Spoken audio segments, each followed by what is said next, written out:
respected PGPEM Chairperson Gopal sir, respected Mahadev sir, Professor Mahadevan sir, respected all the professors, faculties present here, respected all the delegates who have come so far, and all the alumni, all the students, ladies and gentlemen. Welcome. I am Sambit Patnaik. So today, the great session that we are going to have on leadership and spirituality. So I would like to first give a short bio about our speaker. Sri Chanchalapathi Dasa, Senior Vice President, ISKCON Bangalore, Vice Chairman and Trustee, Akshaya Patra Foundation, Governing Body, Member GBC Society of the Hare Krishna Movement, President, Vrindavan Chandrodaya Mandir Trust. Chanchalapathi Das has been working in the field of spiritual education since 1984 and social development since 2000. Although he had been passionate about science since his school's days, he became introduced to Indian spirituality as an undergraduate student in PSG College of Technology, Coimbatore. Impressed by the profound concepts of spirituality, he pursued the same even more vigorously while doing his master's program in electrical communication engineering at Indian Institute of Science, Bangalore. He joined ISKCON in 1984, became involved in Akshaya Patra in 2000, which has become the largest school meal program feeding over 1.8 million underprivileged children in 12 states and 2 union territories.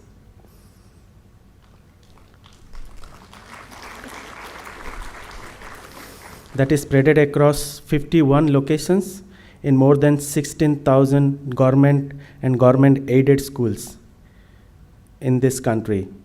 He was able to combine his values of compassion from his spiritual learning with his education in technology and apply the same to create a social development organization like the Akshaya Patra Foundation. He continues to research, teach, and talk extensively on spirituality, social development, and the intersection of science and spirituality. So with that, I would kindly request Speaker Sir and Professor Mahadevan Sir to come on stage and light the lamp so that we can begin this auspicious occasion.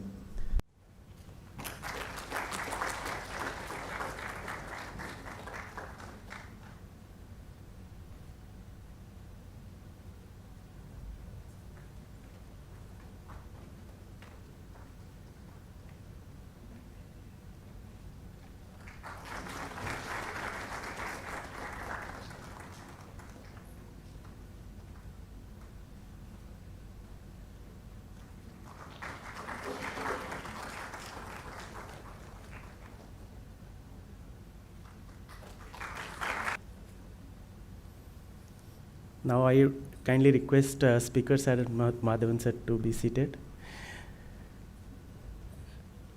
With that, I think we can begin this session. So kindly request Speaker Sir to start and enlighten us on this topic. Thank you. Om Ajnana Timirandhasya Jnananjana Shalakaya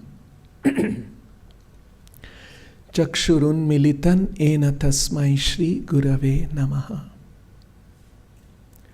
Nama Om Vishnu Padaya Krishna Preshtaya Bhutale Shrimate Bhakti Vedanta Swamin Iti Namine. Namaste Saraswate Deve Gauravani Pracharine Nirvishesha Shunyavadi Paschatya Deshatharini Shri Krishna Chaitanya Prabhu Nityananda Shri Advaita Gadadhara Shivasadi Gaura Bhakta Vrinda.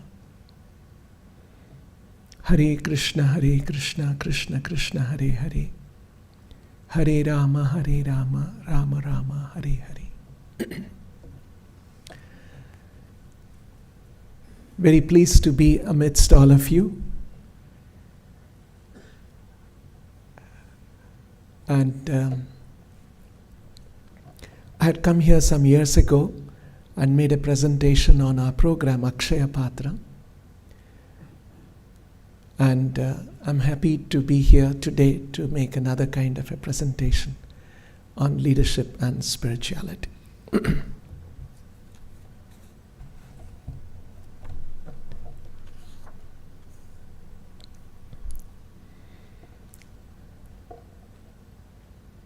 There is a verse in the Bhagavat Gita which talks about actually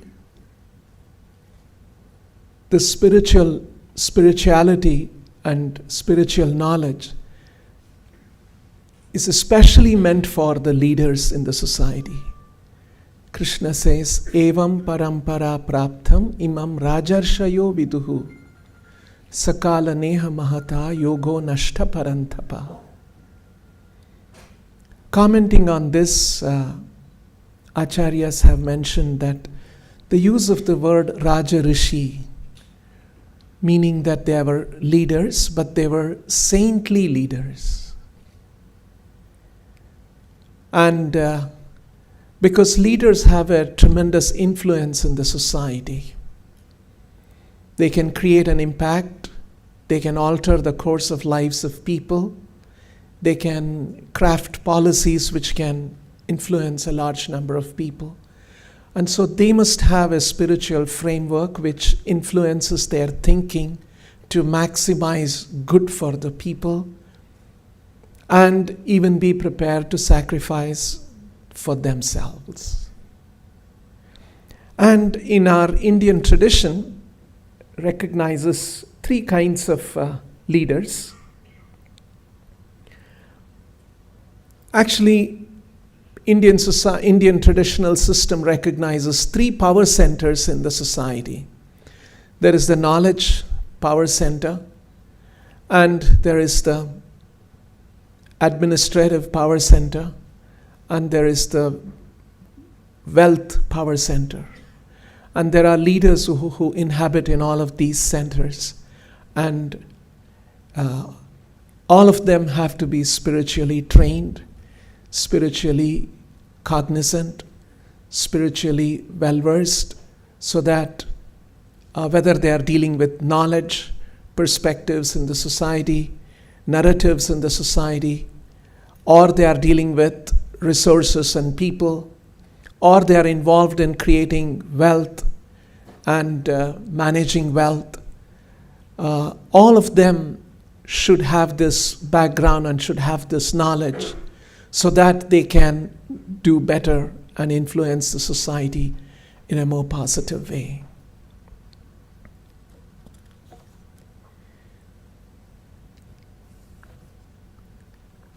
I'm not sure if you have heard of this Professor Jordan Peterson, a Canadian clinical psychology professor, very confident about everything that he talks about.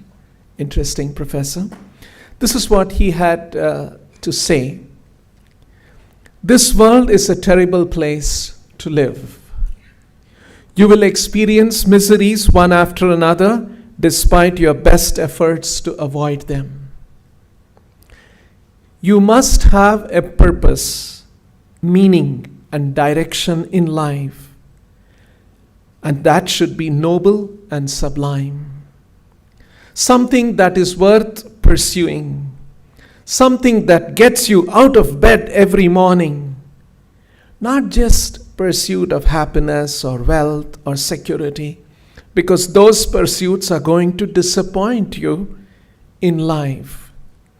It's a catastrophe to not have a large, grand purpose in life.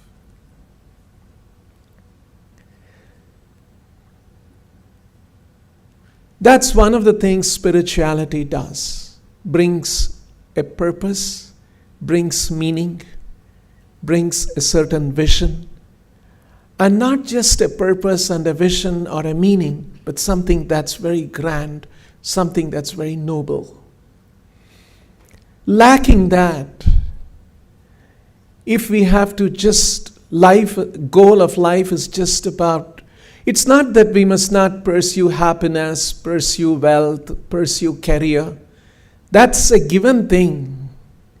But while we do all of that, and we should do it well too, because that's the basics and you cannot negotiate in this world without those basic things.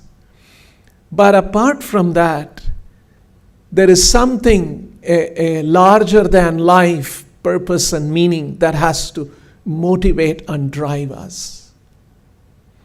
If I were to stop in front of your campus here and stop any car and say that I'm doing a small survey, I want to know where you are driving, where are you heading?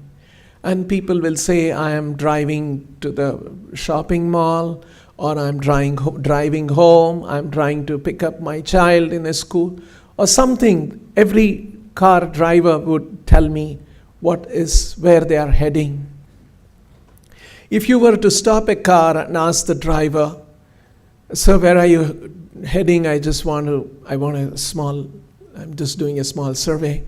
And if the driver were to say, I just don't know, I'm just drifting and driving around, we would think it is absurd, isn't it? So in the same way, if we are or if the person says, I'm driving to follow the traffic rules, and I have some gas in the car, and to exhaust that I'm driving, it would look absurd. In the same way, the societal norms exist that we have to, take care of ourselves, our families, and our community, and all of that. And that's a given thing. But even more than that, while you follow the traffic rules and all of that, you have an objective that you are pursuing. In the same way, our life needs a grander, larger purpose, and something that motivates us, drives us every day, and that just cannot be mere pursuit of happiness and security and those kind of things. And that's what Professor Jordan was mentioning.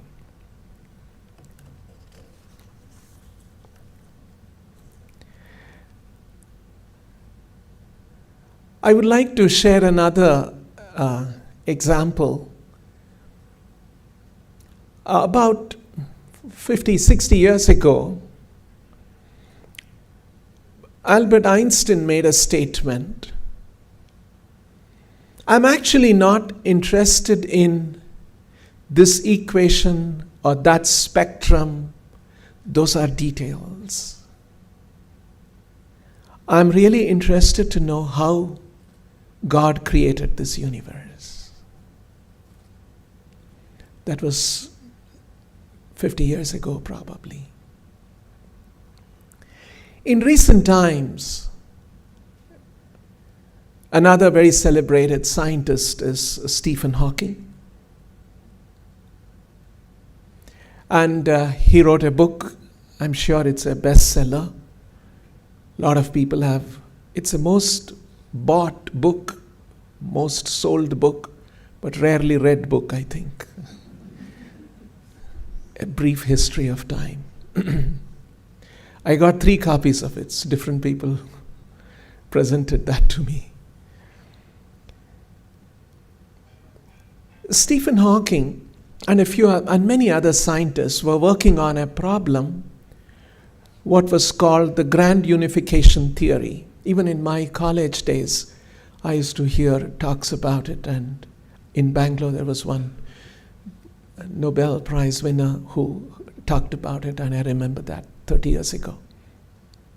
Scientists are still working on that, and Stephen Hawking gave a different name to that theory, and he called that the theory of everything. with a capital T and a capital E. Because that was meant to explain everything in the universe. Basically, scientists have identified 4 fundamental forces, 4 fundamental energies, which makes the universe the way it is.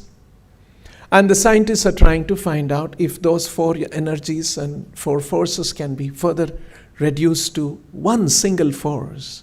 That's the grand unification theory, and that explains the universe.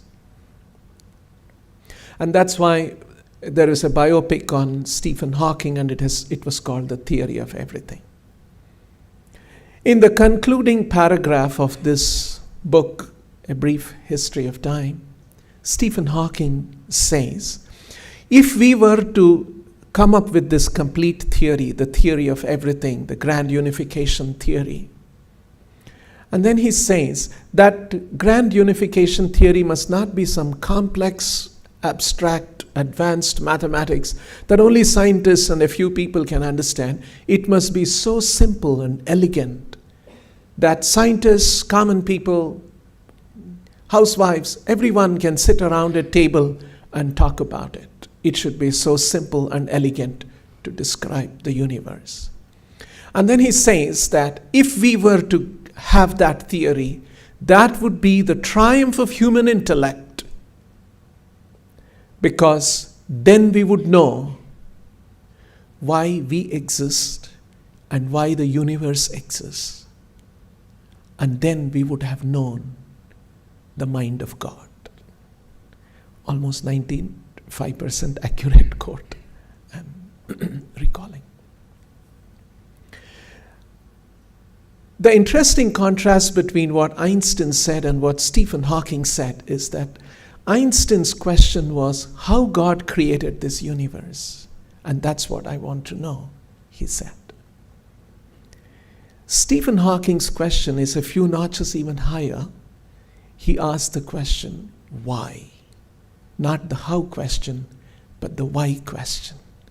Why we exist and why the universe exists. What is the purpose of our existence? What is the purpose of the universe's existence? What's the objective of this? There's another professor, Paul Davis, an Australian professor.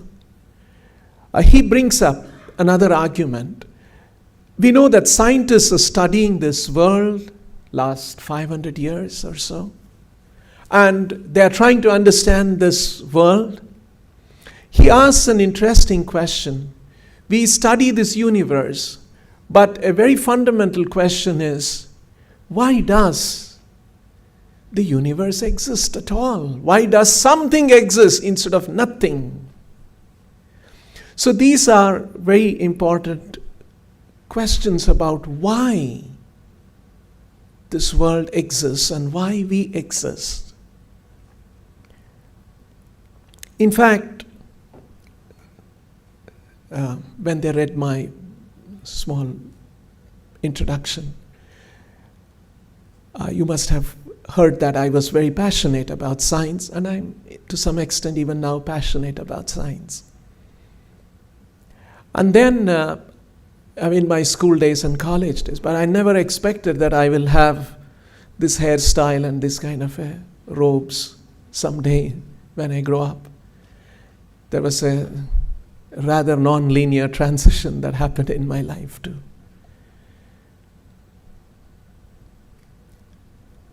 I found that at some point when I started reading Indian spirituality, I found that the very profound questions that science is dealing with was actually the very profound questions that Indian spirituality, Indian traditional knowledge systems had also dealt with. The methodology was different, the approach was different, but it was actually that. But, as we are all exposed to Western systems of education, so I had a bias. And I was always very cynical and skeptical about these systems, and then I continued to pursue Somehow I was fortunate that I didn't fall out of it. So, Indian spirituality is also about providing a certain understanding about the purpose of the universe, purpose of the creation, purpose of all of us. And that definitely infuses a new energy in life. There is one interesting quote by Mark Twain. 2 most important days in your life are the day you are born and the day you find out why. Most people don't come to the second important day in life.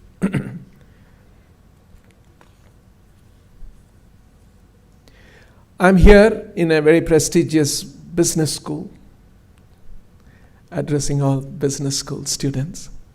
How can I not quote something from another world's prestigious business school?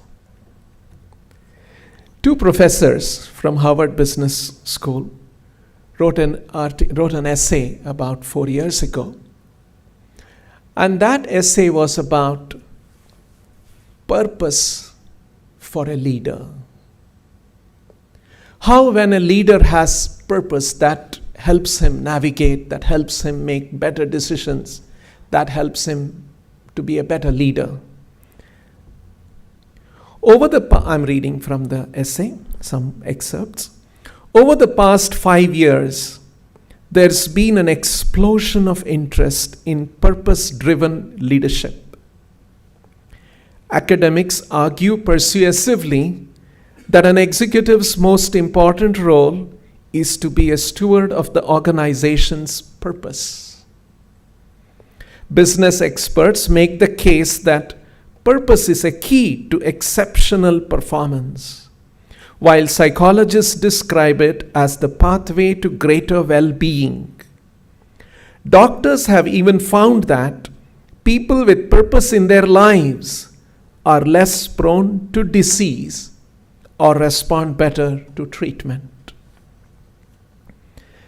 Purpose is increasingly being touted as the key to navigating the complex, volatile, ambiguous world we face today, where strategy is ever-changing and few decisions are obviously right or wrong. Despite this growing understanding, however, a big challenge remains. In our work, training thousands of managers at organizations from GE to the Girl Scouts, and teaching an equal number of executives and students at Harvard Business School, we have found that fewer than 20% of leaders have a strong sense of their own individual purpose. Even fewer can distill their purpose into a concrete statement. They may be able to clearly articulate their organization's mission. Think of Google's, to organize the world's information and make it universally accessible and useful. Or Charles Schwab's, a relentless ally for individual investor. But when asked to describe their own purpose, they typically fall back on something generic and nebulous. Help others excel, ensure success, empower my people. Just as problematic, hardly any of them have a clear plan for translating purpose into action. As a result, they limit their aspirations and often fail to achieve their most ambitious personal and professional and personal goals. From Purpose to Impact by Nick Craig and Scott Snook, Harvard Business Review.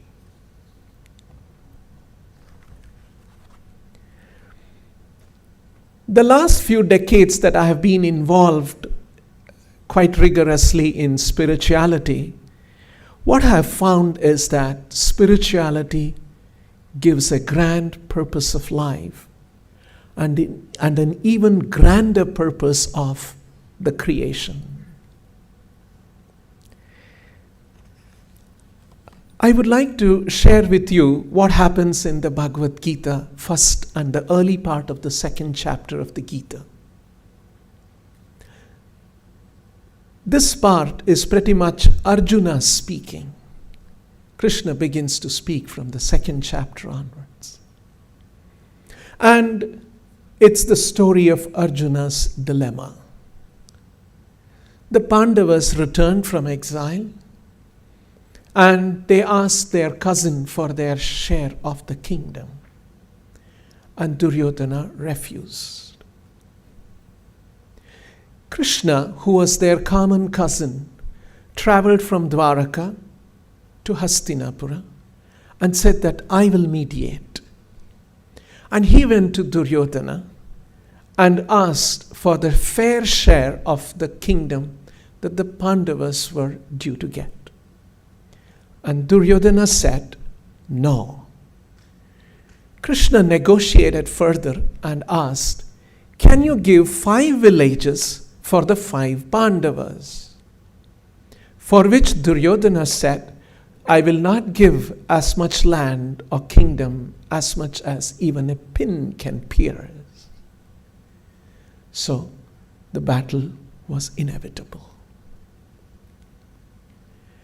Pandavas had just returned from exile and they had no kingdom, they had no army. They went around and asking other kings to support them, and there were many kings who rallied with their cause, and they said that we will give our armies. Duryodhana also went around rallying his cause, that how he should not give the kingdom, share the kingdom with the Pandavas. And there were many kings who supported him. And so they also offered their support. And the battle of Kurukshetra was about to begin. And we all know Krishna, being a cousin and related to both, he said that I will not participate. And he remained neutral, and he was only becoming a charioteer for Arjuna.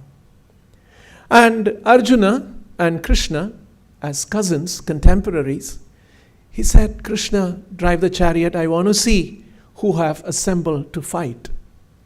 And then when Krishna drove the chariot and Arjuna saw who all have assembled, suddenly he spotted his grandfather. And it was his grandfather who had cared for them when they were young. And then he spotted his teacher, Drona, who had taught him how to fight. And then he started spotting more and more his cousins and this and this and that. And then he turns to Krishna and says, what's happening, Krishna? And then he gives a series of reasoning why he should not fight. If you carefully see the reasons that Arjuna gives very morally sound reasons. Arjuna gives very ethical reasons. Arjuna gives very humanitarian reasons. Arjuna even gives dharmic reasons. Arjuna says, Krishna, they have become overpowered by greed for kingdom. Should we also respond with our greed for kingdom? Can we not respond with more grace? Better I go to the forest. They are my superiors, my teacher, my grandfather. They are the ones who have actually blessed me with all this learning. And they are pujarha. I must be showering flowers at their feet. But how dare I stand here ready to shoot arrows at them? What's wrong with me? And if this battle were to happen, so many soldiers from my side and their side will be killed. So many men killed.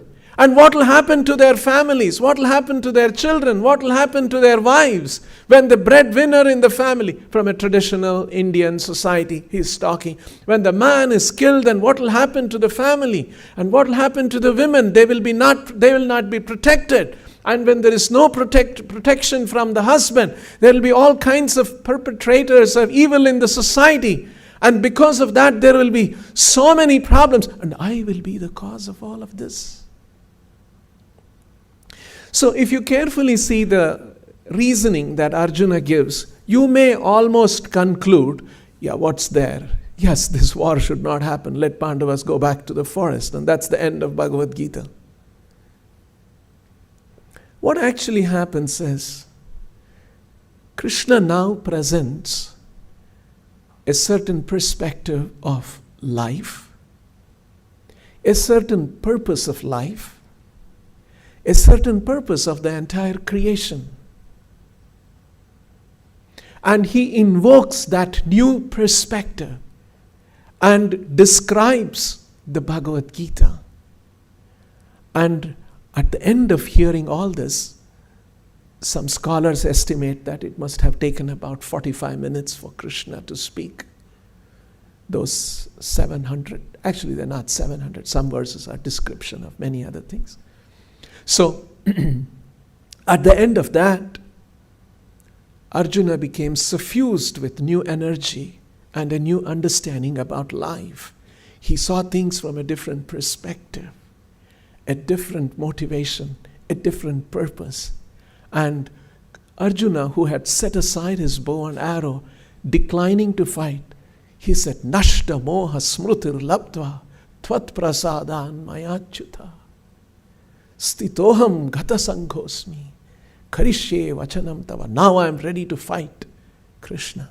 So Krishna brought about this kind of a transformation in Arjuna by a new perspective, a new purpose that Krishna taught in the Gita. When I say Krishna presented a new perspective, something that surpasses moral, ethical, humanitarian, even dharmic considerations, it does not mean the new perspective is not immoral or unethical. It is something that transcends all of that perspective. Like my spiritual mentor used to give an example, the perspective, the knowledge that Krishna has given in the Bhagavad Gita is so elevated and so exalted. It includes all other understanding. It's just like, suppose you have 1 lakh rupees. It means you also have 1,000 rupees. It also means you have 10,000 rupees. It includes all of that. So the perspective that Krishna presented was so much more elevated. It was morally, ethically, from humanitarian consideration, even more sublime and noble. Now, how does Krishna do that? What was it that Krishna told Arjuna that shook up Arjuna? And from all those sound considerations that he had, that why he should not fight, changed to his readiness to fight. To understand that, let's go back in time about 5,000 years ago. How it was in our country. 5,000 years ago, definitely there was no motor cars and roads and transportation, all of that. It was very, very pastoral India, agricultural, agrarian India. At that time, I'm saying 5,000 because 5,000 years ago, there was an epochal change, what is known as the Yugantara, a change of Yuga, from Dwapara Yuga to beginning of Kali Yuga. And prior to Kali Yuga, in Dwapara Yuga, there was a system of knowledge in our country, and that knowledge was being passed on in an oral tradition. Now, this entire corpus of Vedic knowledge, in fact, today if you ask somebody what are the Vedas, they would say Vedas are Hindu scriptures. Just like Bible is for a Christian or a Quran is for a Muslim. This is scriptures for the Hindus. But actually, if you see the etymology of the word Veda, it comes from the word with, to know. It actually means knowledge. Vedas simply meant knowledge. It was not, actually there were no Hindu, all those kind of considerations at all at that time. It was the knowledge in the society. And there was a certain corpus of knowledge. In fact, 5,000 years ago, there was not even a written habit, writing habit. It was transmitted in an oral tradition. In fact, it is said that at the dawn of Kali Yuga, the writing habit emerged. Why? Because the sages at that time, who were custodians of this knowledge, realized that people in Kali Yuga are not going to be so intelligent that they cannot grasp this knowledge through an oral tradition. They will be so disturbed about their own lives. Prayen alpaishaha sabhya kalavasmin yuge janaha manda sumanda matayor manda bhagyahya upadritaha. They'll be so disturbed always in their life because spirituality requires a certain serenity, certain tranquility within ourselves too, because you have to reflect on certain profound concepts of life. And people are very disturbed in Kali Yuga. And I'm sure you're all aware of that. I was reading a newspaper some years ago, 2 or 3 years ago, and the front page, there was news that Wipro has posted their results, and the results said that the quarter they had made some, I don't remember the figures, but fabulous figures, some 4,000 crores or something like that, profits. But then it said that the senior management of Wipro, they are all having sleepless nights. So I was wondering, 4,000 crores in a quarter and they're having sleepless nights? Because their competition made 10% more profit and so on. So you can imagine this world, and the world that all of you are part of is a world of a lot of anxiety and tension and chasing deadlines and targets and all of that. So life, in every strata of life, people have their own kinds of anxieties that they are battling with. So, envisaging that Kali Yuga is going to be this kind of a situation, they realize that we have to put this into written form. And for the first time, the corpus of Vedic knowledge, which was being transmitted here and there in different parts of our country, you can imagine how it would have been. There would be a guru there would be an acharya in some other part of the country, and they would have a small number of students, and they would be imparting that lesson. That was the kind of a situation. And occasionally these acharyas would also travel the length and breadth sharing this knowledge. And it was a very rigorous knowledge tradition that existed. There was debate, discourse, arguments. It was very intellectual. So this would happen, but then they realized that now we have to put it in a written form. Actually, you see how we have learned in our school and college a certain perspective. Writing habit came about, they say, 3,000 years ago. And we are told that the emergence of the writing habit signals the emergence of new intelligence in the world. But actually the Vedic perspective is that no, the emergence of the writing habit signals the deterioration of intelligence, and so they had to create a writing habit. So, among Veda Vyasa, a very, very exalted sage, was chosen to put all of this knowledge in a written form. And what did he do? Like say for instance, in today's world, if we were to suppose there is a professor of mathematics, and then we say that we understand mathematical knowledge is very important in the society, and so Professor so-and-so, you know advanced mathematics, can you come up with a plan how we can perpetuate and how we can teach mathematical knowledge in the society, because mathematics is so important. So the professor will say, okay, give me a month's time, I'll come with a plan. And then maybe after a month, he'll come back and say, I realize that mathematics is very important. So we have to teach mathematics at a very young age in life. And I have come up with a plan. I have got many others who will help me create textbooks. We will create a textbook for elementary mathematics, primary school mathematics. We will also create high school mathematics textbooks. We will also create college level mathematics. We will create graduation level. We will create post-graduation level. We will also create, journals for cutting edge research in mathematics or something like that. That's what a professor would do.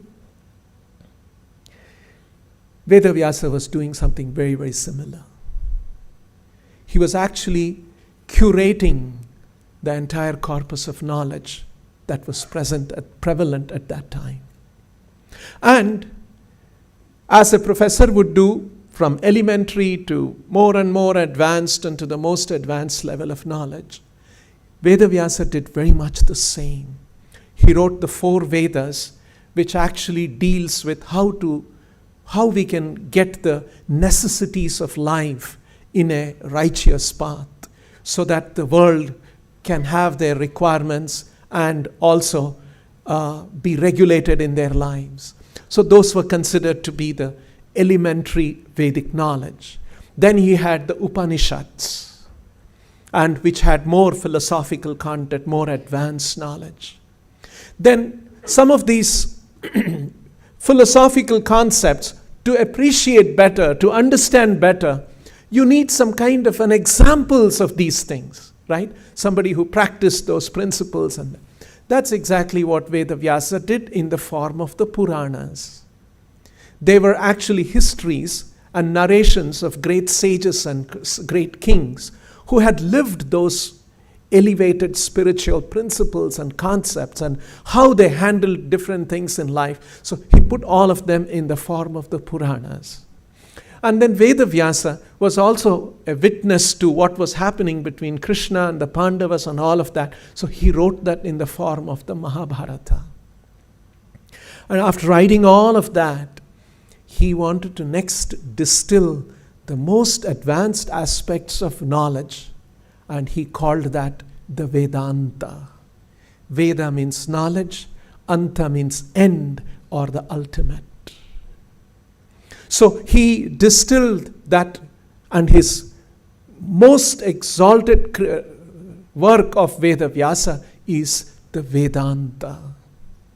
And he put that in the form of sutras. That's another interesting thing which I will not go into today, for another occasion maybe. So there were different kinds of formats in Sanskrit literature. Sutra was one of them, and he used the sutras to present the Vedanta, the ultimate of the Vedic knowledge. So now you see that how there is a hierarchy of Vedic knowledge, and Vedanta is considered to be the highest. What Krishna did in the Bhagavat Gita was he invokes the same Vedantic argument in a very succinct manner and presents it to Arjuna in a very short while. And when he hears that Vedantic perspective of life, now Arjuna is charged with a new understanding. I remember when I was in school, I used to read. I was told that when you learn quantum mechanics, you will get a new perspective, or you will have a new understanding of life. You look at the world in a different way. Of course, there may be truth to that. But of course, definitely when you learn from the Vedantic perspective, then you will get certainly a certain understanding of who we are, what the universe is, what all of this is. And that was the perspective Krishna presented to Arjuna. Arjuna was thinking that it's his personal problem. It's his personal family problem. It's a problem among the brothers, their Pandavas and their cousin. So his understanding was very limited. So he was thinking that how do we solve this, my personal problem? Now Krishna presented a new perspective. It's not just your personal problem. There is another purpose for this creation. And there is a certain purpose that why I have come to this world. And I have a certain larger purpose, a cosmogonal purpose, a purpose of cosmic scale. And I want you to play a certain role in that. And when Arjuna heard that kind of a perspective, he said, oh my Lord, this is what you expect me to do. In fact, someone may say, okay, it was a very unique case. Krishna was there, Arjuna was there, and Krishna presented to him a cosmogonal perspective of life and the universe, and then Arjuna woke up. In fact, in the 18th chapter, the last chapter of the Gita, Krishna begins to conclude in a certain way. And there are, Gita has many acharyas writing commentaries on that because this is very profound and it is pregnant with meaning. And you need help of acharyas who have actually perfected this understanding to help us. So there are a lot of annotations. They're called tika or bhashya in Sanskrit tradition. So these acharyas have written pointing out some of the statements that Krishna makes towards the conclusion of the Gita. Actually, what Arjuna went through, what Arjuna experienced, it was not that Arjuna was one lone fortunate person who had the advice and the counsel of Krishna himself, and we are all common mortals abandoned here far from Krishna without any opportunity to get that knowledge. No.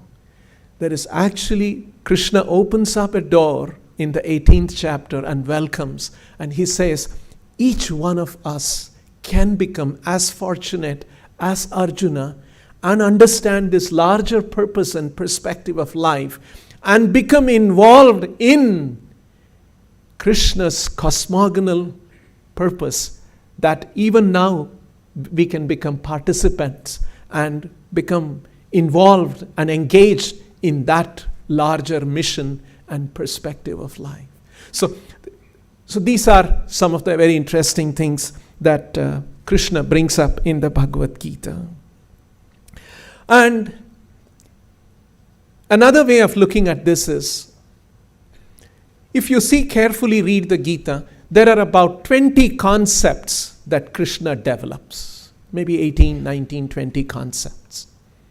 And he describes these concepts from different perspectives, and Arjuna gets clouded with some doubts, and then he asks him, and then Krishna further clarifies, and this back and forth conversation happens. And in this conversation, Krishna develops about 20 concepts, let's say.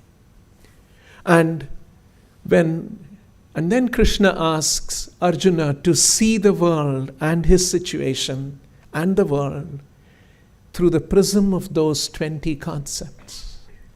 And when Arjuna sees the world, his situation and the world through the prism of those 20 concepts, he now is charged with new energy and a new understanding, that he now sees that there is a higher purpose to the whole thing. So this is exactly what Krishna did to Arjuna. And if we also get to learn and understand and appreciate these few concepts from the Gita and see the world through those concepts, then we get another tapestry of reality that we become aware of.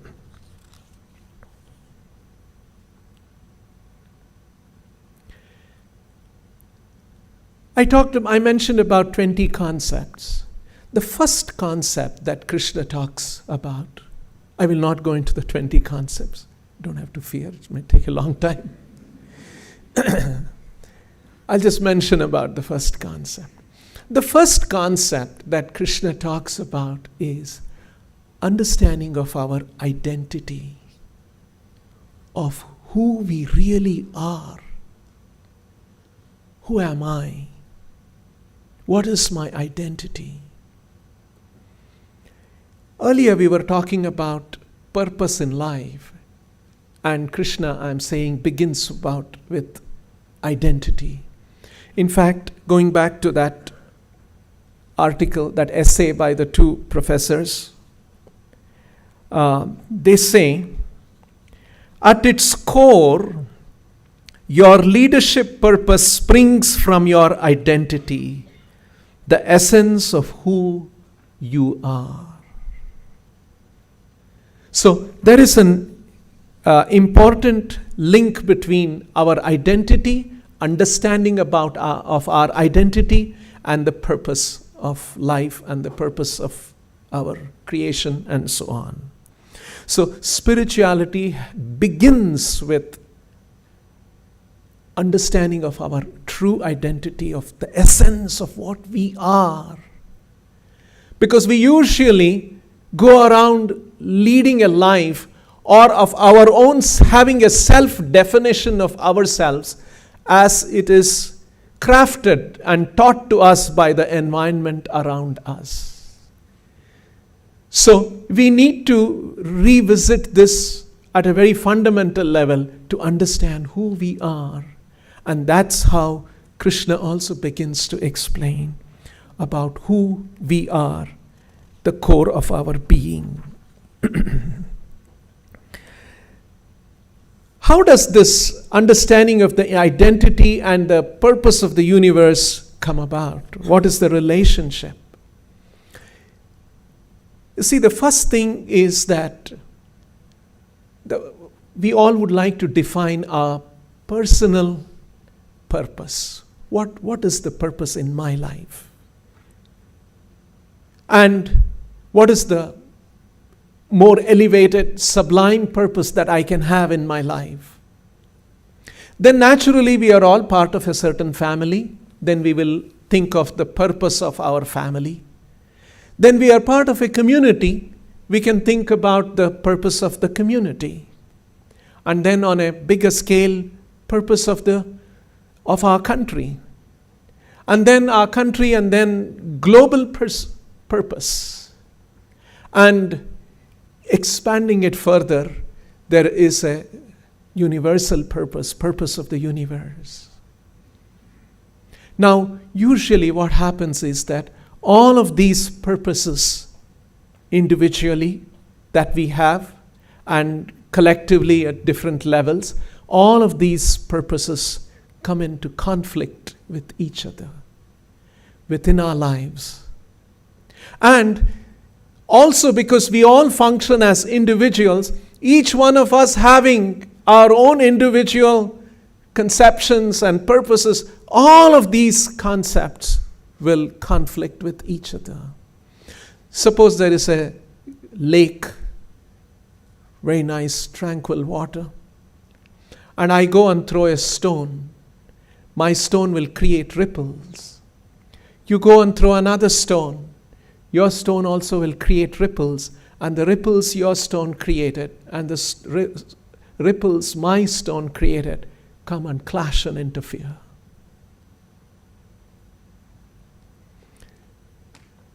If I were to throw a stone at one point and you come and throw a stone, your stone, at precisely the same point, then the ripples that my stone and your stone creates don't interfere. They only reinforce further and expand. That's the difference between misaligned purposes and a very aligned purpose. Now we are talking about individual purpose, collective purpose, global purpose, universal purpose, and all of us having that one single purpose, if we can align that. This is the perspective that spirituality brings. How we can align. There is a wonderful formula, there's a wonderful understanding by which my own personal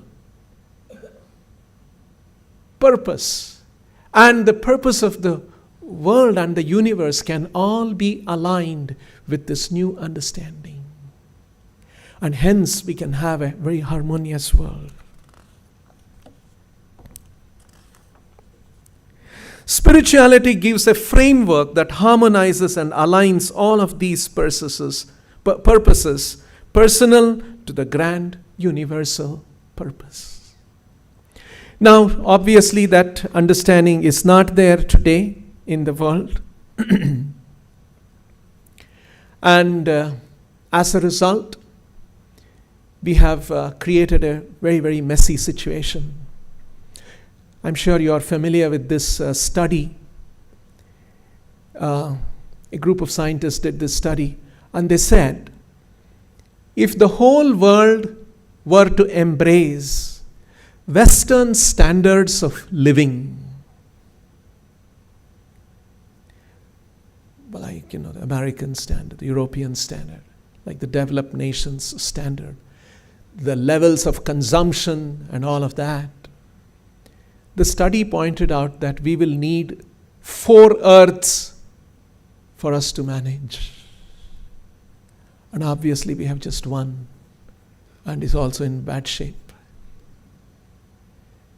So it very clearly indicates that this is not a sustainable civilization. I came across another study which said, in the last 20 years, we have become more environment conscious in the world. Even the younger generation, they're all talking about environment.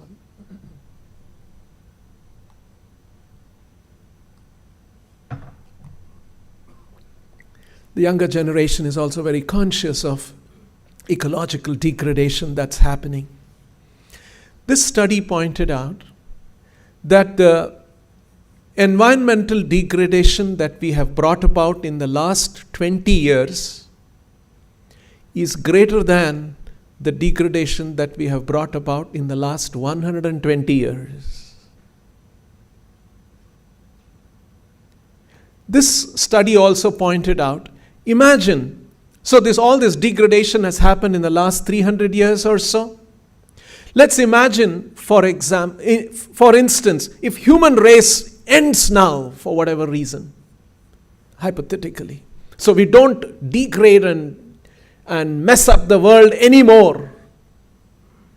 For the world to come back to its original state, it will take 300,000 years. So the mess we have created in 300 years, Earth will take 300,000 years to come back to its pristine state.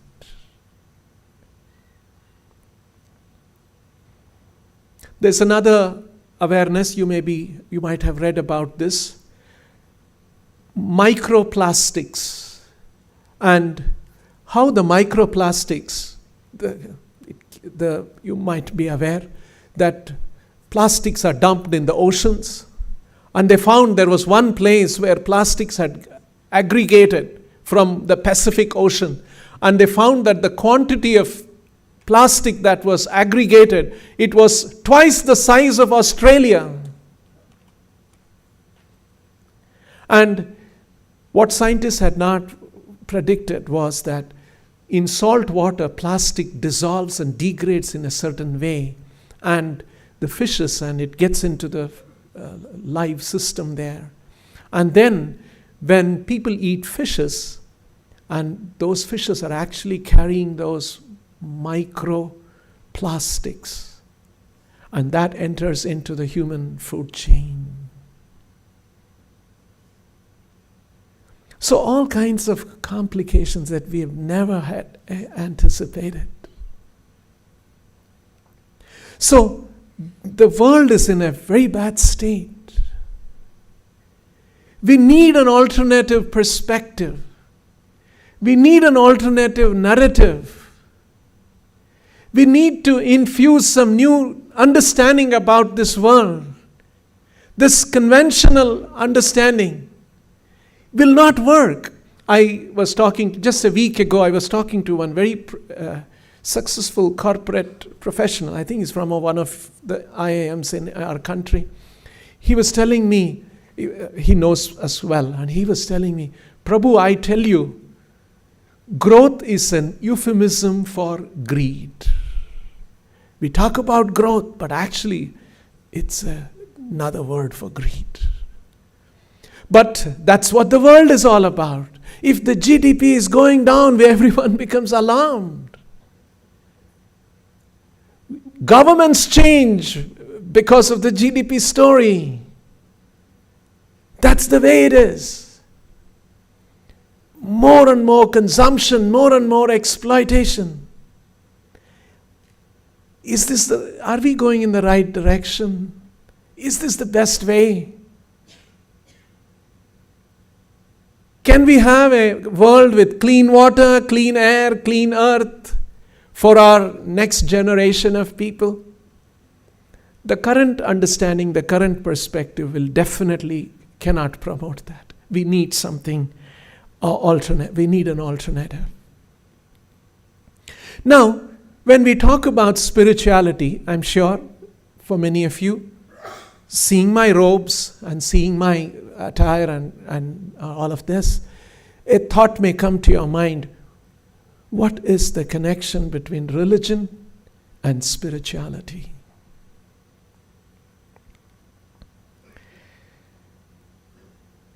About 7 or 8 years ago, maybe 10 years ago, I was talking to one gentleman, and then I didn't know him much, and then I was supposed to travel with him for the next 2 hours or so, and then I was supposed to talk to him, and I was not too sure. And then first time I heard this expression, now of course it's very, very common.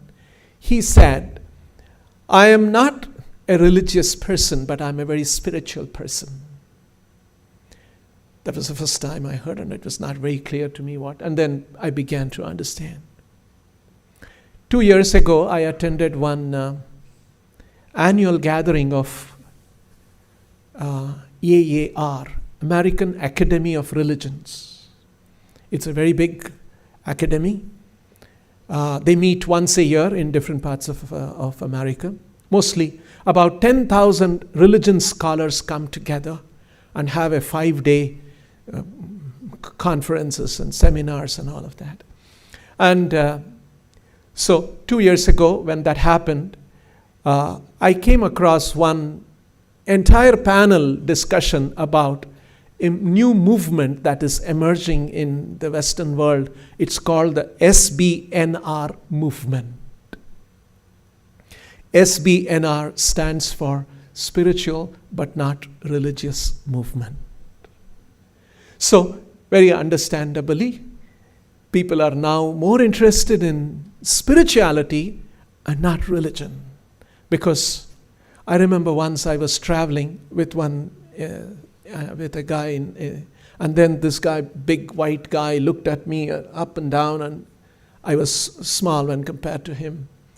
And then he said, are you some religious guy? And I said, yes, I'm a monk from India.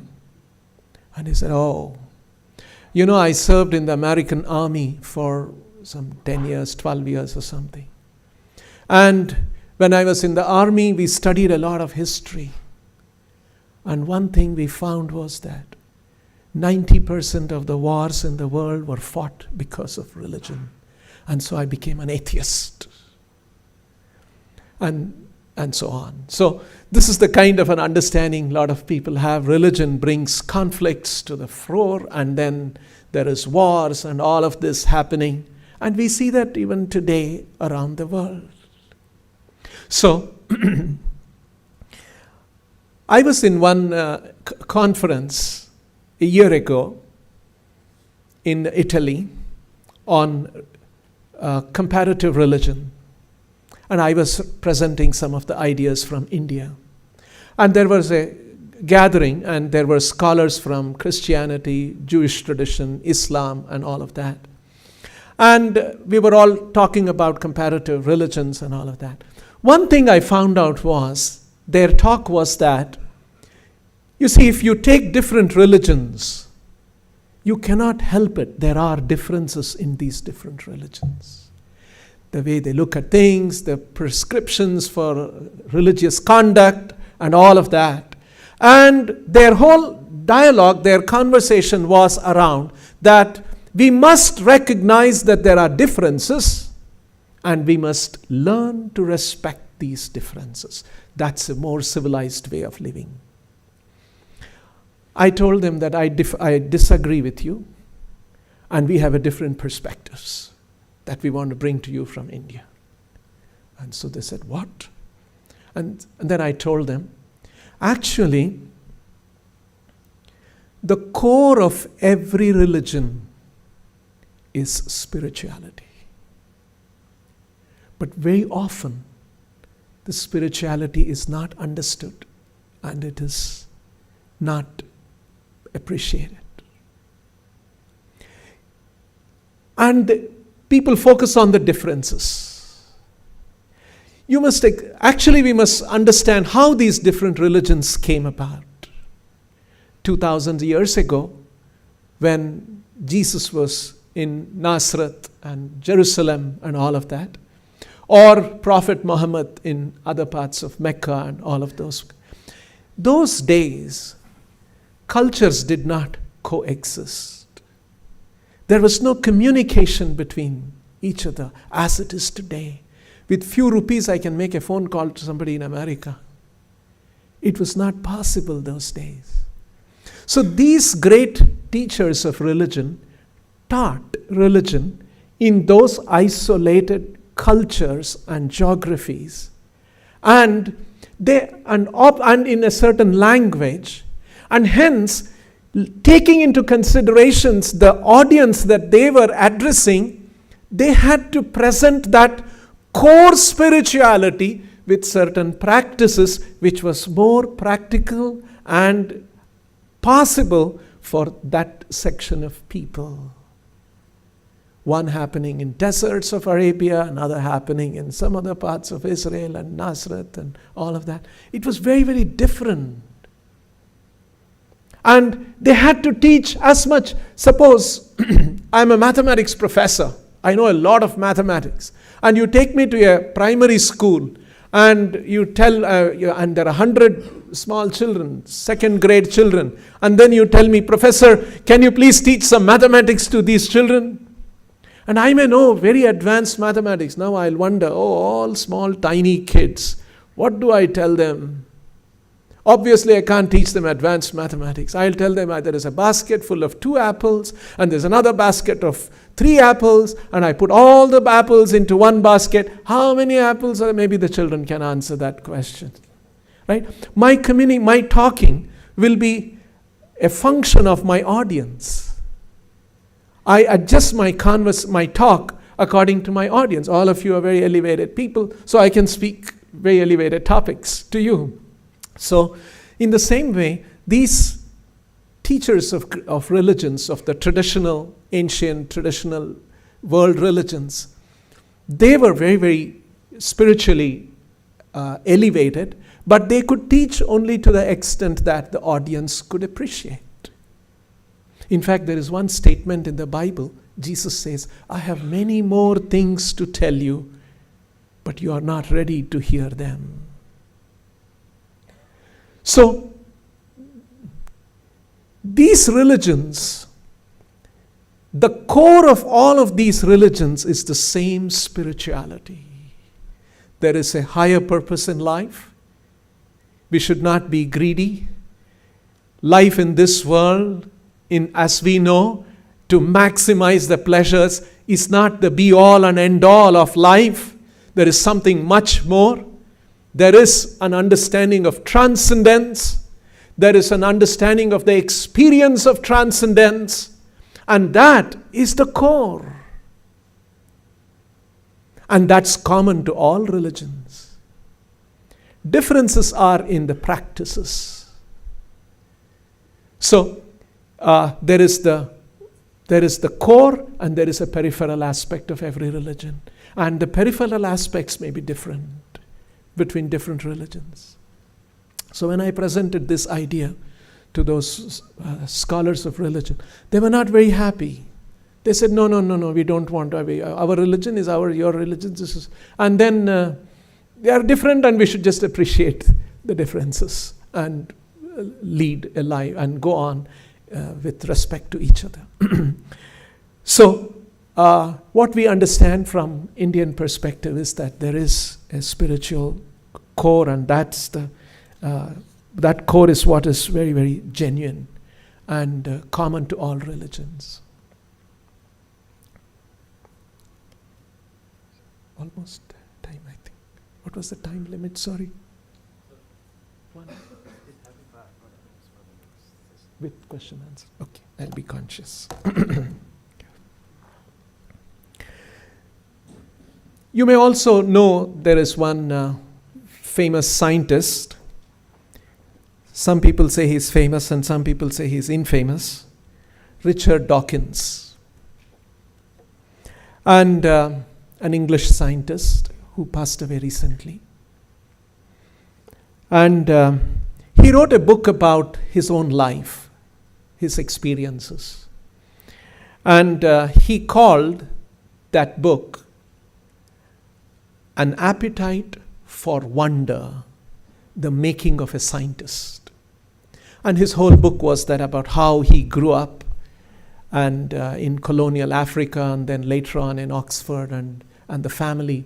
And that appetite to wonder about the world was the one which actually made him a scientist. I was reflecting on this idea that an appetite for wonder makes somebody a scientist. And then, when I started thinking about spiritual concepts, or scientific concepts for that matter, there is one idea I want to share with you. Maybe you are familiar with this, what is called the fine-tuning of the universe. Scientists have recognized there are about 24 constants, very fundamental constants, like the charge of an electron, the mass of an electron, the gravitational constant, speed of light, and so on. Scientists recognize that these 24 constants are so critical.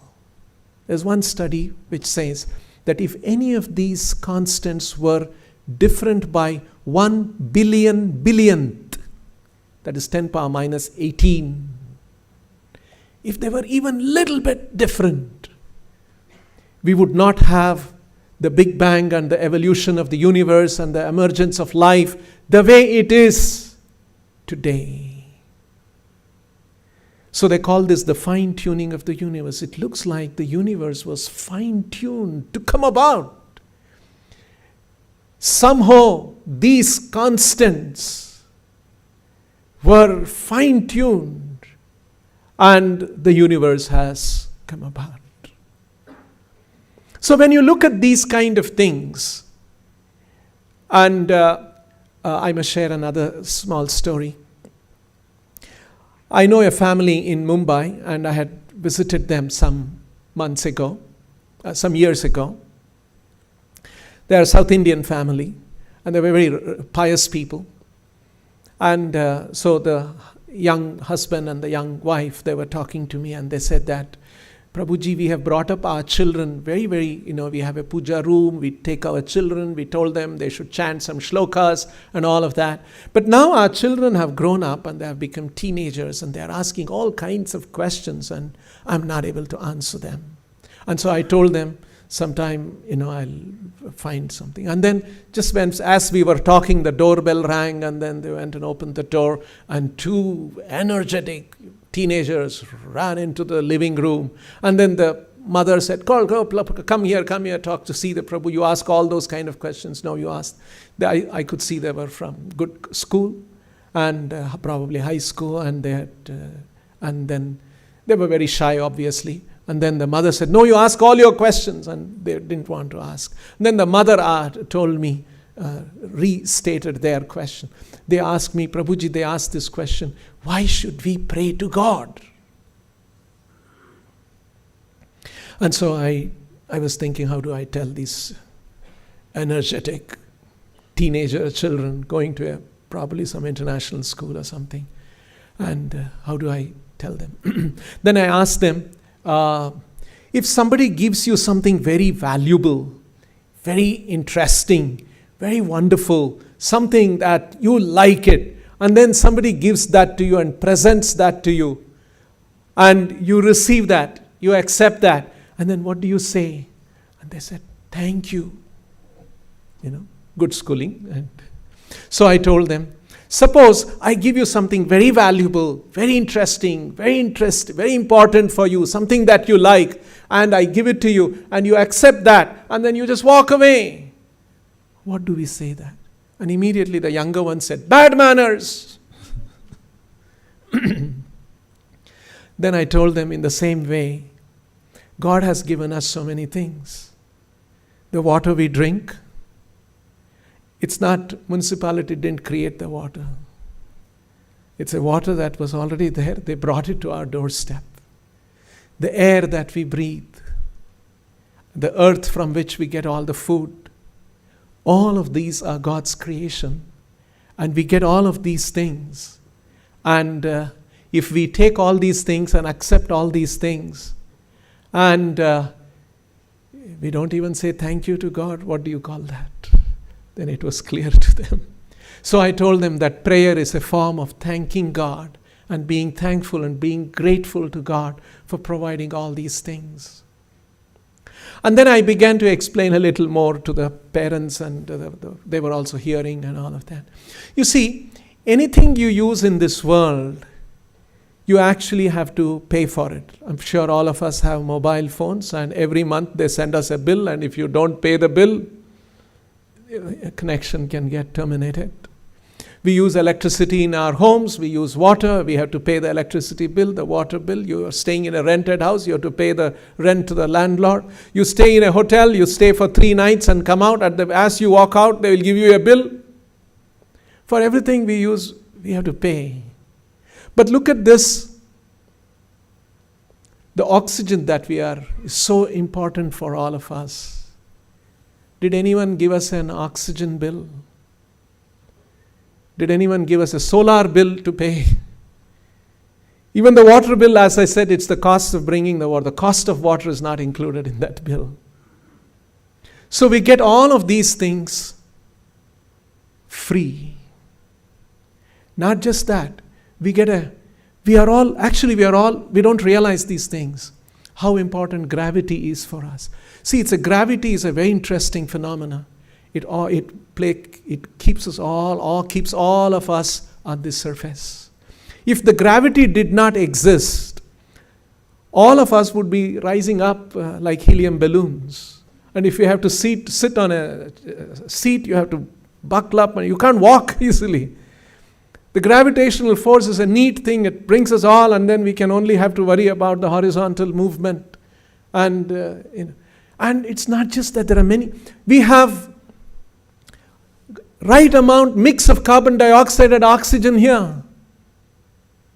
You see, when you fly in the aircraft, when you are at about 30,000 feet, sometimes we have heard the pilot mentions that outside the aircraft is flying, the temperature outside is minus 20 degrees Celsius. And inside we are maintaining the cabin temperature for your comfort at 25 degrees or something like that. Sometimes I've seen outside the thing, and there is a lot of bright sunlight. It's bright sunlight, but minus 5 degrees, 20 degrees or whatever. Although there is sunlight, there is no temperature there. There is no heat there. That's because it's very rarefied. But back on Earth, when the flight lands here, it's at 25 degrees, 28 degrees or whatever. Because it's actually because of gravity.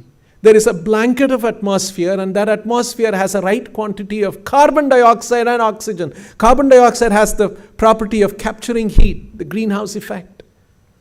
The right mixture of carbon dioxide and oxygen and the right gravitational force, which is creating because of that, we are all happily breathing. Did we ever pay a gravity bill? You see, there's only one person who gives and gives and gives and never asks us to pay in our lives. We have all experienced That's our father and mother. Did our father come and give us, my dear son, my dear daughter, last 22 years I have been taking care of you, here is the bill, please pay up in the next 1 year. It's only our Father who gives and gives and gives and never asks us to pay. In the same way, it's our Supreme Father who gives and gives and gives. And we take, and then He never asks us to pay. So, I was describing these things to these children. And so there is this spiritual vision, this spiritual perspective about how all these things have come about, what's the purpose behind all these things. Like anything we do, there is a certain purpose. If God created this world, what was the purpose He had in His mind? If God created all of us, what was God's purpose? What was His purpose? What was in His mind for creating us? Can we understand that? Can we know that? Can we align our lives with God's purpose? Can we align our societies with God's purpose? Can we align our nations? Can we align our world? Can we align earth? The way we manage and we go about dealing with earth with God's purpose. These are the subject matter of spirituality. Unfortunately, we all have a certain bias. I'll just close with one example of a bias that I went through, my own personal example. Some years ago when I was in college, a few decades ago, when I was in college, for the first time I read in the Bhagavat Gita, Krishna describing this world. It is made of panchabhutas. Bhumirapo nalo vayuhu kammano buddhirevacha ahankara mitiyam me bhinna prakriti. Krishna says this world, there are 8 elements. 5 are bhumi, apaha, analaha, earth, water, fire. Being Indians, all of us know these things, panchabhutas, right? We have all heard about it, we have grown with it. So when I read Bhagavat Gita and it's saying that this world is made of 5 elements and there are 3 subtle elements, mind, intelligence and ahankara, ego and all of that, the first thing that came to my mind was this is very primitive. Look at science. See Gray's anatomy. You have got endocrine system, cardiovascular system, nervous system, skeletal system, digestive system. This is more sophisticated. Look at Indian systems. This is just Panchabhuta. It's made of 5 elements. And what's this? So this was always bothering me, but and then after a little while, I began to reflect on it, and then it dawned on me. You see, suppose there is a fair going on, and I go to the fair, and I look at all the different things in the fair. Oh, and I'm thinking, I should bring my family to this fair. They'll also have a good experience. Then I look at some things and say, oh, my wife will like it. I should bring her this weekend. Oh, this one, my children will like this. I must bring my children this weekend. Then I look at something else. Oh, this, my mother will like it. She will also, there's something for her also. Then I go home and I tell, I had been to a fair and I saw this thing, that you will like it, this thing, you will like this thing, the children will like it. Let's go this weekend. Right? And they all will get excited. Oh, that's good. We'll all go to the fair.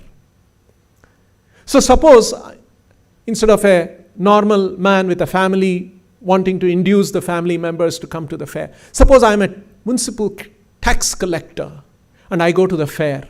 And I look at the fair. Oh, have they paid the advertisement tax here? Oh, here there is some entertainment going on. Have they paid the entertainment tax here? Oh, here there is something else. Have they paid this tax? So if I'm a tax collector, I'll analyze the fair in terms of the tax collection opportunities. If I'm somebody, I'm trying to induce my family members to come and see the fair, I will analyze the same fair in a different way. So our analysis is dependent on the objective of our analysis.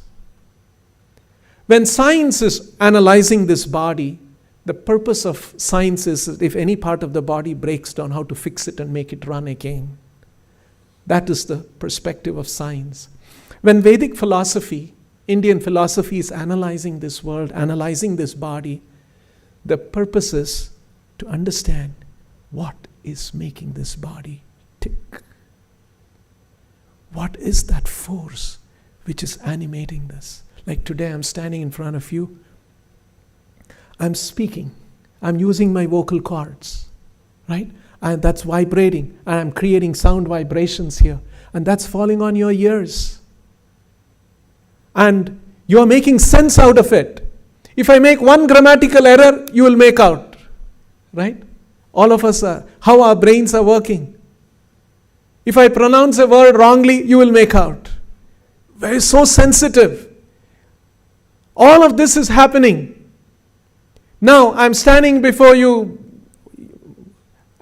talking and all of this. Now, if, for instance, there is a heart attack, suddenly, I can't even stand, I'll just collapse. All of you will say, oh, something happened to him. Right? There is some force that is actually animating this body. And when that force leaves, even though the vocal cords are there, you can pump some air and create some kind of make it vibrate, and maybe it'll create some sound. But it's not the same. There is something that is making this. So what are those things? Even today, science is grappling with that. There are many, many different kinds of versions and different theories. Science also does not have a conclusive, concrete, clear, unambiguous answer to these questions. So, there is a lot of wisdom, there is a lot of knowledge. That's very, very our own. We are very fortunate that this knowledge was actually developed and cultivated in our country. And so we can benefit from this knowledge, and we can share this knowledge with the world. We can implement this knowledge, and this knowledge can govern our lives. It's not that I'm giving a call to return to some kind of a poverty-stricken life or something like that. These are all wrong stereotypes that we have been told. Like I gave the example of how when I read Panchabhutas, because of my science upbringing and learning, there is a certain kind of a bias. So we have a lot to learn from this spirituality, and this knowledge and science of spirituality was most rigorously explored and understood and developed in our country. And with this knowledge as the foundation, we can build another kind of a civilization, which is very progressive, which takes care of all the necessities of life, and can have a happy life. So there were kings who were suffused with this knowledge. There were merchants who were suffused with this knowledge. There were teachers and professors who were suffused with this knowledge, and they gave a certain blueprint for the organization of the society. So this knowledge has that potency, has that potential. It's not that the spiritual knowledge is meant for the temples alone. It's a knowledge that's meant to influence everyone. Krishna was speaking to whom? To a warrior who later on became a ruler. He was not a sannyasi. He was not a yogi. And after hearing that knowledge, he didn't go to the Himalayas. He used that knowledge to govern his kingdom. So this knowledge has that potential. It has to be understood properly and applied. And there is a lot of value to this. With these few words, I'll just conclude my talk.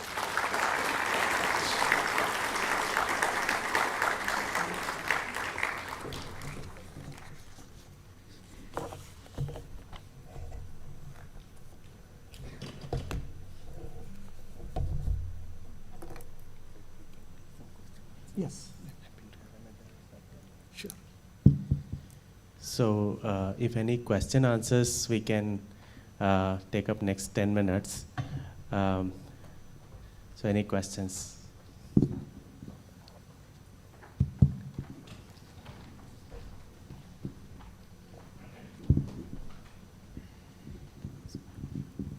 Namaste, Swamiji. Namaste. I had read it somewhere that we choose our own life. Is it so? And subsequent questions, if we do choose our life, then there has to be a purpose for which we choose that life.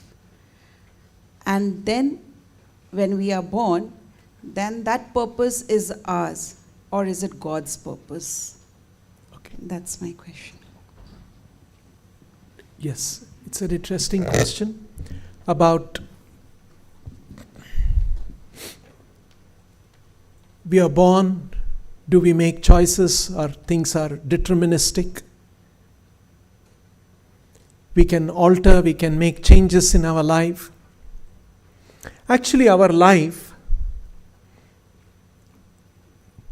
is a combination of choices and certain things determined. The example that's given is like a cow tied with a rope to a peg in the ground. So the cow can move around in a circle of that radius of the length of the rope. Within that circle, the effect of the rope doesn't exist at all. But when the cow tries to move beyond the circle, it's pulled back. So our life, when we come into this world, we are in a combination, in a situation where we make new decisions and we can alter certain things. There are certain things that is also predestined. So our life situation is a combination of the two. Like I'll give you one example. If I ask anyone the question, why are you wearing a certain dress? And you will say that, no, I bought this, somebody bought this for me so that it looks good, or some reason like that. So we choose the dress that we wear. In fact, all of you, I'm sure, or some of you, maybe very young, have chosen your spouse. Maybe certain constraints were there, but you chose. The car you drive, the job you have, you chose those. The house you live in, maybe some constraints were there, but you chose that house. So you see how we make choices in our life. We choose our dress, we choose our homes, we choose our profession. Again, with some constraints, we choose our cars we drive, spouses, and all of that. But now I'll ask you a question. Did you choose the parents to whom you will be born? We did not choose.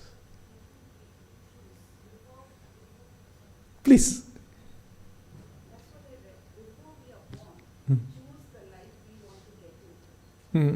Okay.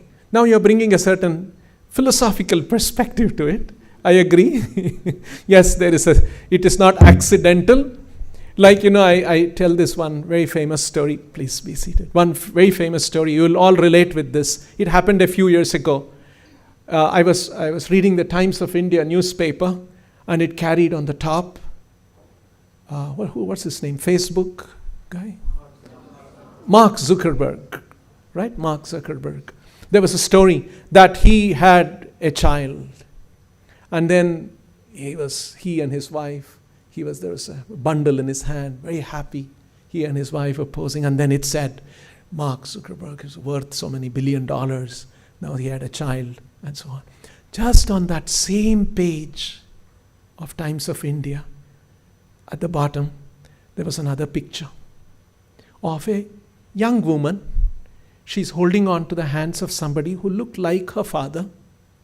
And that father was also holding a bundle in his hand. And they were wading through knee-deep water.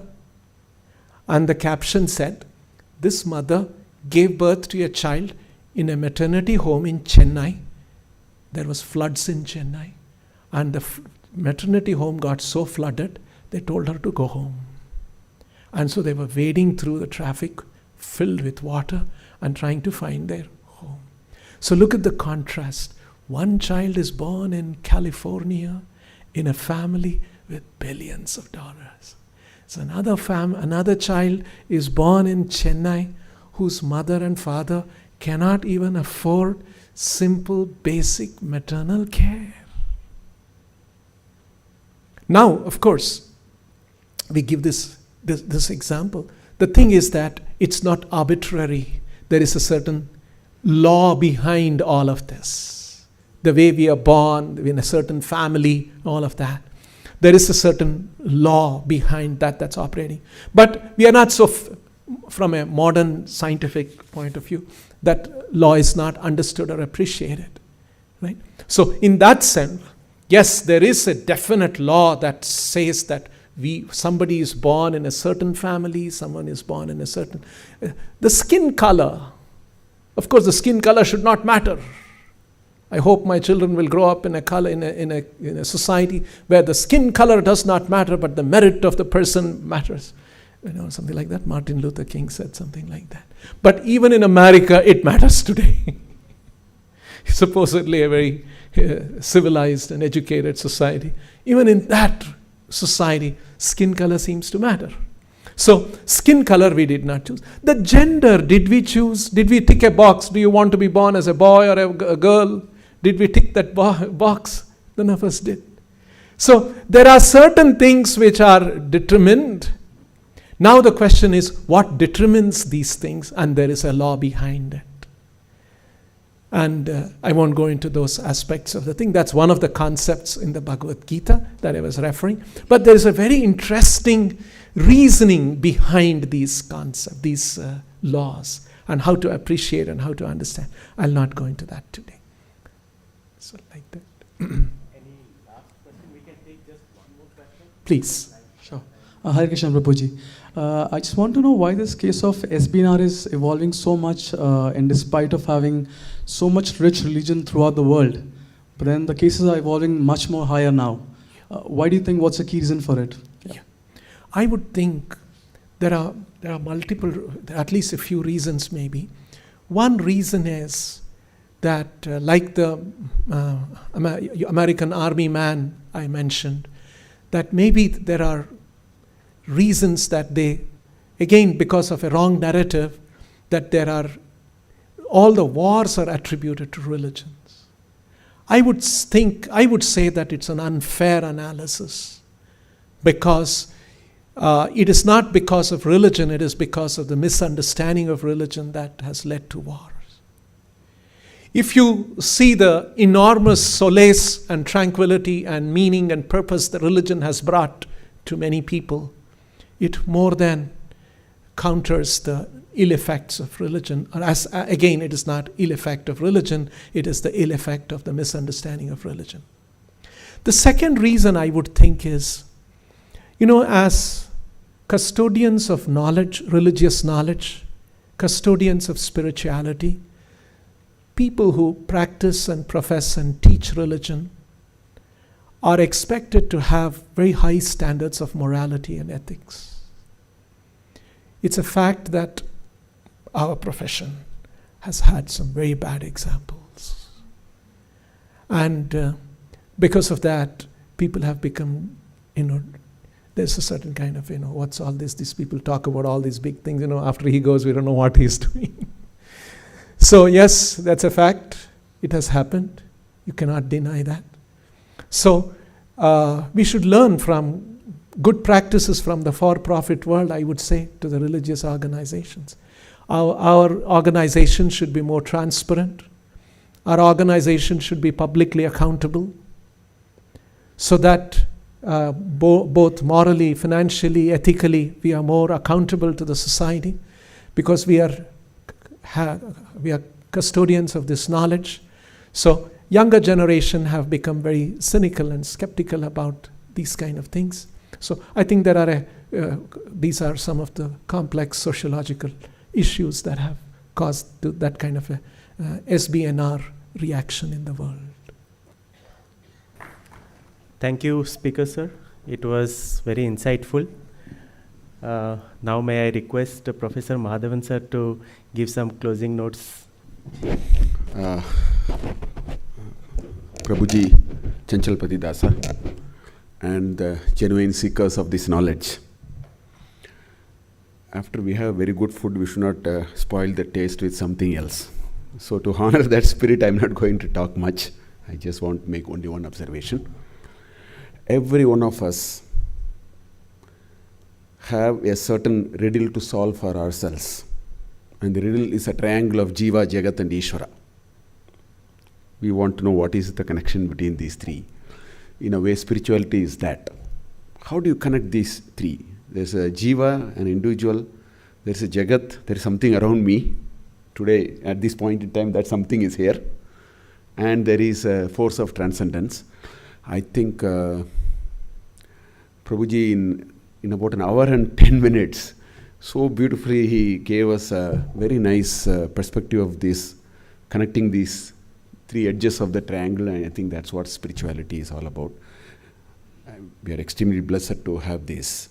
I just want to add only one more sentence. I think the Indian notion of spirituality puts a great emphasis on who than how and what. I keep hearing this, I also keep making this observation.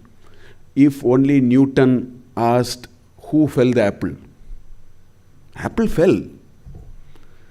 And instead of how it fell, he asked how the apple fell. Prabhuji gave an example of Einstein and all that, so I remembered this.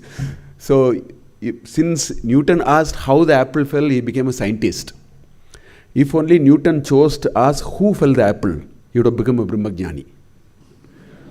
Because that is what spirituality is. There is a lot of self-interest. This who is a very profound question in life.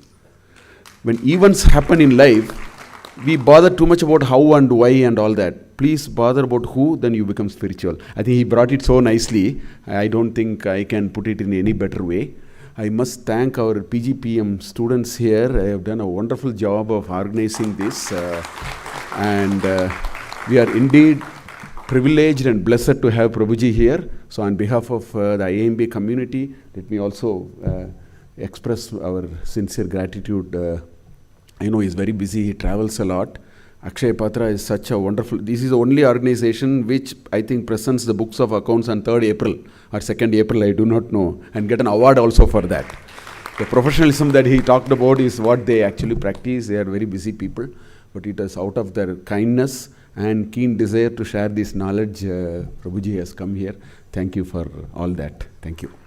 So now I request Professor Sir to please felicitate our speaker with the Angavastram.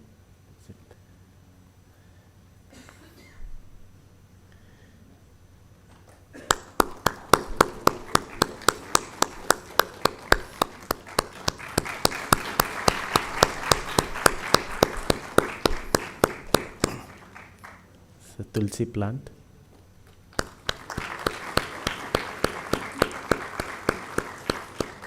So we have a small prasadam arrangement outside, and that would be we'd be opening for interaction. There are a lot of senior personnel here with a lot of spirituality background.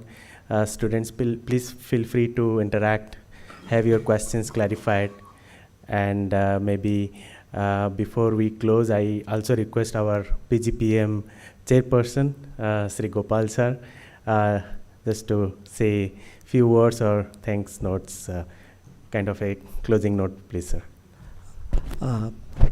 Hare Krishna. I think I must remind you the logo of our institute, Tejasvina Vaditamastu. I think all of you today must be experiencing that. There is no better way. And when Professor Mahadevan's elective came and the student community came to do the event, I was very happy. And it's a student-created event. May I request you to give a big hand to them.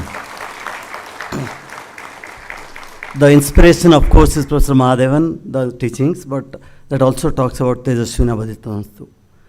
I think ISKCON and Prabhu Chanchalapathi ji, we can't ever be thanking you enough. You are doing so much for the nation, but our institute is blessed. We are all blessed that your presence is here, along with your Prabhuji's sannyasis here.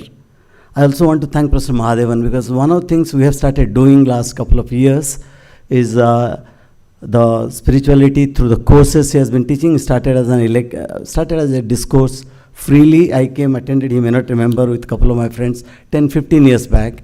Now it's become a very popular course among MBA students, to the extent that Sandeep requested and Professor Mahadevan had to specially do for this group who are mid-career professionals. Just want you to know they are doing very well in career. But see the seekings, you said it's not spirituality, is not dying, these people are very eager, and all of them took the elective without any. So that's also, spirituality is re-enlivened as they're reinventing themselves. So that's what the mid-career MBA program is. It enables people from different spheres of life to come. Earlier it was PGACM, now it is PGPEM. I'm not marketing the program, I'm saying these people are re-entering to reinvent themselves, and nobody other than Prabhuji could have re-inspired them to recreate a life of a S-curve. So a lot of thanks to the students. I just want to also tell that you see the support staff who are there. You know, admission interviews are going on, lot of activities in the institute. We are a number 1 institute, lot of activities, no time. Professor Mahadevan doesn't have time, nobody has time. CEO is here. So all the support is there to make you all experience this Tejasvina Baditamastu, the evolution. Finally, I'll want to end with, I think, Vasudeva Kutumbakam. I want to end with a sloka, which is very time immemorial for our country. Sarve bhavantu sukhinaha, sarve santu niramaya, sarve bhadrani paschyantu, ma kasya dukha bhavet. So this world, let it be a better world. That's what Prabhuji is trying to inspire. Thank you very much. Thank you, Gopal sir. Just one request from student side also, like with the popularity of this course, MPPG, now onwards it should be part of the core course. So with that, I think we are coming to a close of this wonderful auspicious session. So prasadams are outside. Please have this interaction more meaningful. Thank you so much.